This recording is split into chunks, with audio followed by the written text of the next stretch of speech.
Third ఎఫ్ఆర్సీలో చెప్పినటువంటి undoubtedly morbid symptoms అనేది చెప్తున్నాను అనమాట.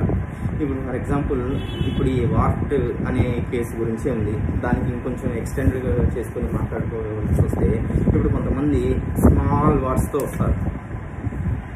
ఇప్పుడు వార్ట్స్ స్మాల్ అనే రూబ్రిక్ ఒకటి ఉంటుంది, లార్జ్ అనే రూబ్రిక్ ఒకటి ఉంటుంది.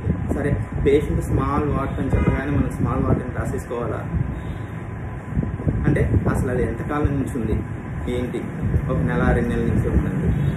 సో ఏ వార్ట్ అయినా స్టార్ట్ అయ్యేటప్పుడు చాలా చిన్నదిగానే స్టార్ట్ అవుతుంది.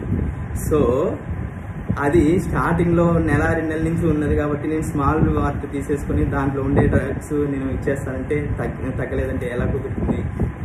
అది అసెప్టైనబుల్ సిమ్టమ్ అనేది తీసుకోవాలి, అన్డౌటెడ్లీ మార్బిడ్ సిమ్టమ్గా తీసుకోవాలి.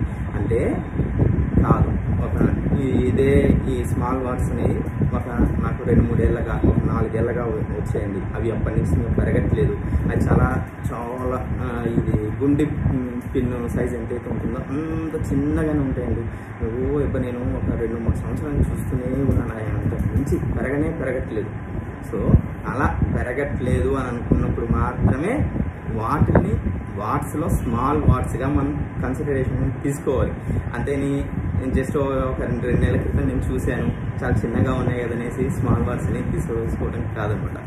ఏదైనా కూడా ఫస్ట్ ఆరంభం మటుకు చాలా చిన్నదిగానే వస్తుంటుంది కదా. సో మిస్లీడ్ అవ్వకూడదు మనం.